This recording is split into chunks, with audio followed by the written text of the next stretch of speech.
हरे कृष्णा, राधे राधे। आप सभी का बहुत बहुत धन्यवाद मेरे चैनल पर आने के लिए।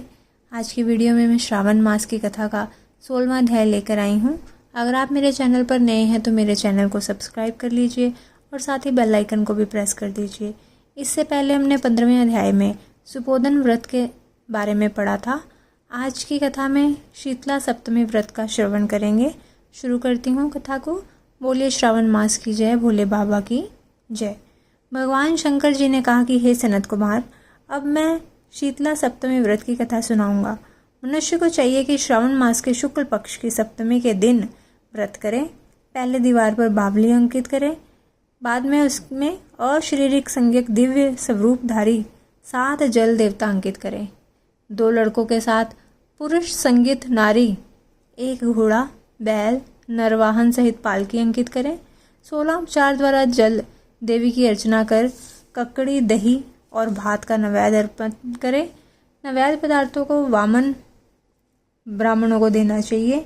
इस प्रकार 7 वर्ष तक व्रत करके प्रति वर्ष 7 सौभाग्यवतियों को भोजन करवाकर उद्यापन करवाना चाहिए। एक सोने के पात्र में 7 जल देवों की प्रतिमाएं रखकर पहले दिन अपने लड़के के साथ उन प्रतिमाओं का भक्तिपूर्वक अर्चन करना चाहिए। दूसरे दिन प्रातःकाल ग्रह होम सहित चरु होम करना चाहिए। जिन लोगों ने पहले इसको किया था और उन लोगों को जो फल मिला था, अब मैं उसके संबंध में तुम्हें बतलाऊंगा, ध्यानपूर्वक सुनो। सौराष्ट्र देश में शोभन नाम का एक नगर था। उसमें एक धार्मिक विचारों वाला धनी रहता था। उसने निर्जल तथा निर्जन वन में बावली खुदवाई। उसमें जाने के लिए बहुत सा धन व्यय करके पशुओं के उतरने के लिए तथा प्यासे यात्रियों के जलपानार्थ कीमती पत्थरों की सीढ़ियां बनवाई, जो कि टिकाऊ भी थी और मजबूत भी थी। थके मांदे पथिकों के लिए उसने बावली के साथ एक बहुत बड़ा बगीचा भी लगवाया। मगर हुआ यह है कि उस बावली में एक बूंद भी पानी ना निकला। धनी ने दुखी होकर कहा कि मेरा धन भी व्यर्थ गया और परिश्रम भी निष्फल गया। वह इन विचारों से ग्रस्त रात को उसी बावली के पास सो गया। रात को स्वप्न में जल देवों ने आकर कहा कि हे धनत, हमसे तुम जल निकलवाने का उपाय सुनो। यदि तुम हमारे निमित्त अपने पौत्र की सादर बलि दो तो यह बावली उसी समय जल से भर जाएगी। धनिक यह स्वप्न देखकर अपने घर आया और उसने अपने धर्म में तत्पर पुत्र द्रविड़ से अपने स्वप्न का सारा हाल कहा। उसके पुत्र ने स्वप्न की सारी बात सुनकर धनत से कहा कि पिताजी, मेरे तथा मेरे पुत्र के भी आप जन्मदाता हैं। इसके अलावा यह धर्म काम है, इसमें भला सोचने की क्या बात है। वास्तव में धर्म तो स्थायी है और पुत्र आदि सब नाशवान है। अल्प मूल्य से किसी बड़ी वस्तु की प्राप्ति एक कठिन कार्य है। मेरे शीतांशु तथा चंडांशु 2 लड़के हैं। आप बिना किसी सोच विचार के मेरे बड़े लड़के शीतांशु की बलि दे दीजिए। लेकिन पिताजी, यह मामला आप स्त्रियों से गुप्त रखिएगा। गुप्त इसलिए कि मेरी पत्नी इस समय गर्भवती है और प्रसव का समय निकट है। वह अपने मायके जाने वाली है। उसके साथ मेरा छोटा लड़का भी जाएगा। उसके जाने के बाद यह काम निर्विघ्न संपन्न हो जाएगा। धनत ने पुत्र की बात सुनकर कहा कि हे पुत्र, तुम धन्य हो और चूंकि तुम मेरे लड़के को, इसलिए भी मैं धन्य हूँ। मैं अपने को पुत्र वाला मानता हूँ। इसी बीच उसकी पत्नी सुशीला को उसके मायके से बुलावा आ गया और वह अपने मायके जाने के लिए तैयारियां करने लगी। तभी द्रविड़ ने अपनी पत्नी से कहा कि यह बड़ा लड़का यहाँ मेरे पास रहेगा और छोटा लड़का तुम्हारे साथ जाएगा। सुशीला ने अपने पति के आदेशानुसार अपने बड़े लड़के को तो अपने पति के पास छोड़ दिया और छोटे लड़के को साथ लेकर अपने मायके को रवाना हो गई। उसके जाने के बाद पिता और पुत्र दोनों ने मिलकर शीतांशु को तेल मरकर भली भांति स्नान करवाया और कीमती कपड़ों तथा बहुमूल्य रत्नों से उसे सजाया। जब वरुण नक्षत्र पूर्वाषाढ़ा का दिन आया तो दोनों ने उसे बावली के किनारे पर ले जाकर खड़ा कर दिया और कहा, इस लड़के की बलि से जल देवता प्रसन्न हो।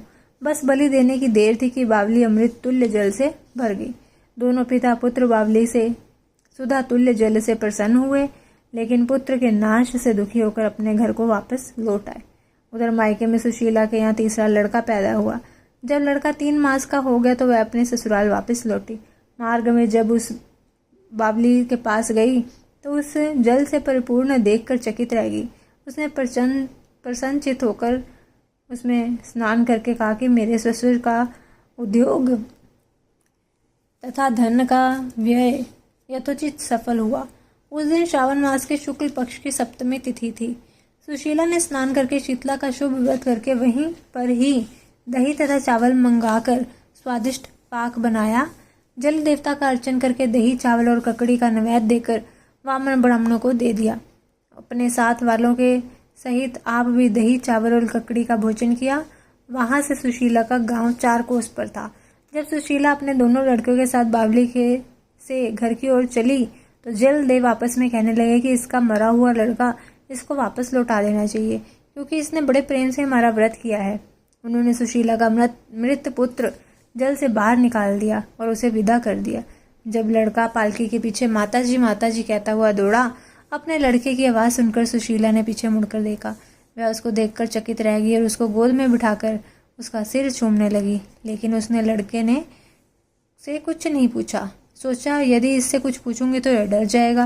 वह सोचने लगी कि इसने जो बहुमूल्य गहने पहने हुए हैं, यदि इसे कोई चोर ले जाते तो, अगर इसका घर में से पिशाच पकड़ के लाए होते तो भला इसे छोड़ते कैसे, और इसकी जादुई के कारण घर वालों का ना तो जाने क्या हाल हो रहा होगा।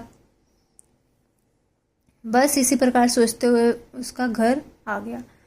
उसके आने का समाचार सुनकर पिता और पुत्र दोनों सोचने लगे कि सुशीला अब हमें क्या कहेगी और हम उसे क्या उत्तर देंगे। इसी बीच में अपने तीनों लड़कों सहित सुशीला मकान के भीतर पहुंच गई।